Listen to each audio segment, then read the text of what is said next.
Britain, ये वो दौर था जहाँ बड़े बड़े इमारत, गलियों में चहल पहल और समुद्र के किनारे लोगों की मस्ती भरी जीवन कट रही थी।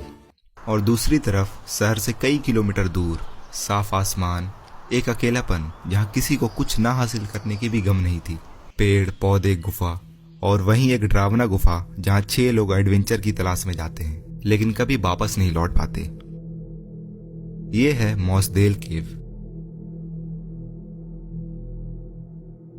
24 जून 1967 सुबह 10 लोग ग्रुप बनाकर मॉसदेल केव को घूमने जाते हैं, इस उम्मीद में कि इसके अंदर कुछ नए केव को खोजी जाएगी जहां कोई भी आज तक ना गया हो। और इस ग्रुप को लीड कर रहे थे डेविड और जेफ, जिसमें से 4 लोग की ग्रुप पीछे रुककर एंट्रेंस के पास वाले केव को घूमने वाले थे और बाकी के 6 मेंबर मॉसदेल केव के डीपर सेक्शन में जाने वाले थे, उसके एंड पॉइंट तक, जिसकी लेंथ इसकी एंट्रेंस से क्लोज टू 1 किलोमीटर है। तो ये 6 लोगों की जर्नी की शुरुआत होती है बॉल्ड हॉल से, जो कि पानियों और पत्थरों से भरी थी। और जर्नी के सेकेंड सेक्शन में असल चैलेंज की शुरुआत होती है, जिसमें केवर को अपने घुटनों पर चलकर आगे बढ़ने होते हैं और जनरली बहुत ही कम लोग यहाँ पर आगे बढ़ पाते हैं। एंड बिल्कुल इस सेक्शन का नाम इसके अकॉर्डिंग है, नी रेकर। तीसरा और आखिरी सेक्शन है मैराथन क्रॉल। ये इतना नैरो है कि केवर को काफी दूर तक अपने पेट के सहारे आगे बढ़ने होते हैं, घसीटते हुए खुद को। मैराथन क्रॉल 2 सेक्शन में डिवाइडेड है, नियर मैराथन और फार मैराथन। और इन दोनों सेक्शन के बीच में एक 5 फुट की छोटी सी चेम्बर है जहाँ केवर को हल्की सी जगह मिलती है बैठने को। और हर सेक्शन की लेंथ 900 फीट है, यानी 3 फुटबॉल ग्राउंड जितनी। मैं ये इमेजिन करने की कोशिश कर रहा हूँ कि टनल में इतने डीप में जाना नीचे की ओर कैसा होगा, लेकिन मैं असल में कर नहीं पा रहा। तो मैं रिसर्च करते हुए साइमन बेक की एक ब्लॉग पोस्ट पढ़ी है, जिन्होंने ये मैराथन क्रॉल को असल में विजिट किया था और उन्होंने अपने एक्सपीरियंस इसमें लिखे हैं, जो कि पढ़ने में काफी इंटरेस्टिंग है। वो कहते हैं, मेरे पास सिर्फ 2 ही रास्ते थे, मंजिल की तरफ आगे बढ़ते रहो या पीछे मुड़ जाओ। मैं इस क्रशिंग एनवायरनमेंट से छुप नहीं सकता था। गुफा की डरावनी नेचर और भयानक होती जा रही थी। मन से सारी मोटिवेशन निकलने लगी थी और मन में सारे डरावने ख्याल अंदर आने लगे थे। मैं पूरे केव में अकेला लेटा हुआ था, शांत माहौल में अंदर के डर से लड़ता हुआ। दिमाग में कोई इमेजिनेशन नहीं थी। खुद को ऐसे सिचुएशन में डालने के लिए मुझे कोई पछतावा नहीं थी। अब फार मैराथन से बाहर निकलते हो मिक्स फीलिंग के साथ। आराम तो मिलेगी ही, लेकिन इस बात की खुशी भी कि जिस रास्ते से आप गए उस रास्ते से लौट पाए। सो ऐसी एनवायरनमेंट थी जब डेविड, जेफ और 4 लोग, जिसमें से एक 17 साल का माइकल भी था, जो अंदर गए थे। एक लैपटॉप स्क्रीन जितनी स्पेस में अपने पेट के सहारे खुद को घसीटते हुए अंदर जाना, बड़ी बड़ी इक्विपमेंट को अपने पीछे खींचते हुए। पीछे मुड़ने की कोई ऑप्शन नहीं। अगर एक बार अंदर चले गए तो आगे घंटों तक चलते रहने होंगे।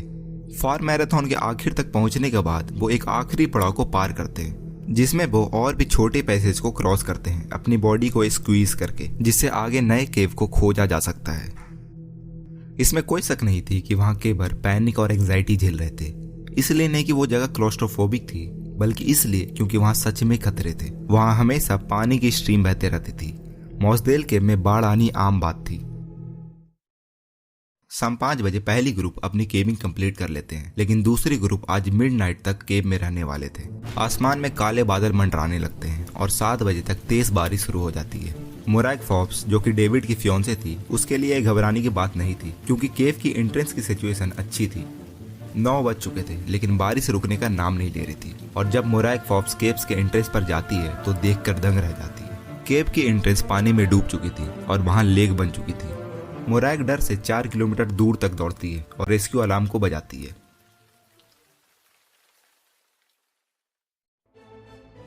केव के अंदर डेविड यहाँ किसी से भी केव के बारे में ज्यादा जानता था और केव में पानी के लेवल बढ़ने से इसे आइडिया लग चुकी थी, लेकिन वो केव के एंट्रेंस से 3 घंटे की दूरी पर होते हैं। वो सिर्फ जल्द से जल्द केव के हायर सेक्शन वाले चेंबर में जाने की कोशिश कर सकते थे।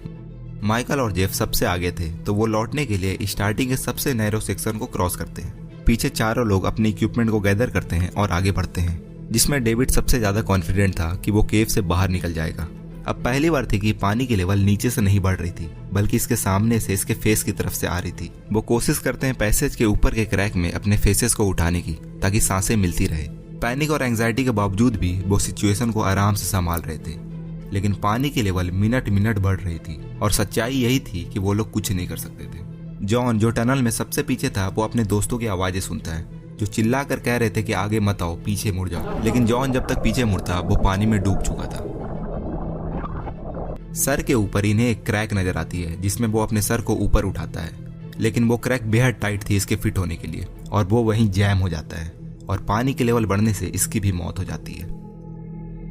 बाहर 100 से ज्यादा वॉलेंटियर और रेस्क्यूअर सबसे पहले मोटर पंप से केव से पानी को बाहर निकालते हैं और रेस्क्यूअर फार मैराथन के एंड में घुसकर केवर के लिए आवाजें देते हैं, लेकिन इन्हें कोई भी रिप्लाई नहीं मिलती और वहां उन्हें सबसे पहले माइकल और जेफ की डेड बॉडीज नजर आती है। जेफ और माइकल ने अपने शरीर को ऊपर के रीज में फंसा लिया था अपनी आखिरी सांस लेने के लिए और एक एक करके इन्हें और 3 डेड बॉडीज मिलती है, लेकिन जॉन की डेड बॉडीज अभी तक नहीं मिलती और 2 दिन लगातार ढूंढने के बाद जॉन की डेड बॉडी मिलती है।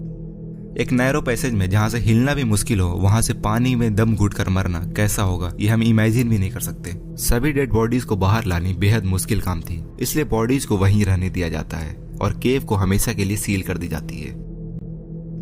3 साल तक लगातार उनकी डेड बॉडीज वहीं मैराथन क्रॉल में रहती है, वही पानी से धुलते हुए जिसमें वो डूबे हुए थे और फिर सभी को केव के ऊपर वाले चेम्बर में शिफ्ट कर दिया जाता है जिसका नाम सैंक्चुरी पड़ती है और केव को अगले कई सालों तक सील कर दी जाती है। मॉसदेल केव अब सिर्फ केव नहीं थी, अब वो 6 लोगों की कबर बन चुकी थी जिसमें 6 जवान लोग मारे गए। अब ये जगह हॉन्टेड बन चुकी है और कुछ लोग कहते हैं कि उन्होंने यहाँ पर अजीब अजीब आवाजें भी सुनी हैं, जो कि आप भी सुन सकते हो।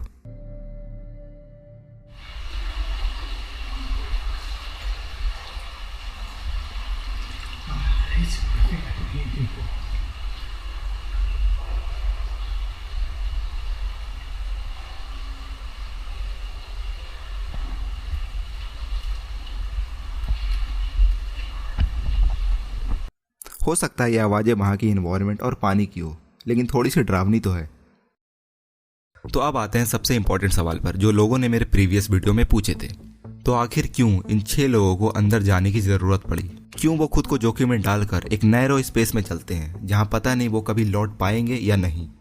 तो इसका जवाब होली मोली एलेक्स देते हैं, जो कि एक एक्सपीरियंस केवर है। कहते हैं, मेरे लिए ये एक अलग दुनिया है जहां मैं इस मॉडर्न लाइफ स्ट्रेस से दूर आ सकता हूँ। नए नए जगहों को खोजना और ऐसी जगह जाना जहां इंटायर हिस्ट्री में कोई ना आया हो और उस जगह की खूबसूरती को देखने का सौभाग्य प्राप्त करना मेरे लिए इससे बढ़कर कुछ नहीं है।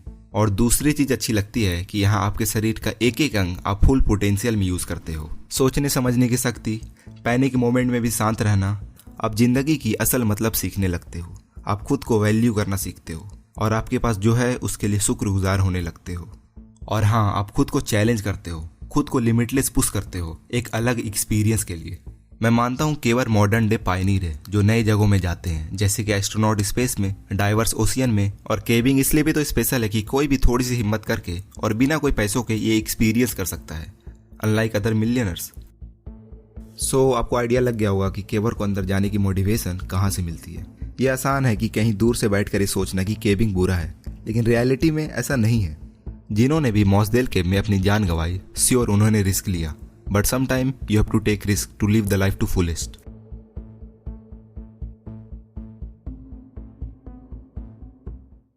एंड मुझे भी लगता है कि मुझे एक बार केविंग ट्राई करनी चाहिए, लेकिन मॉसदेल केव तो बिल्कुल नहीं।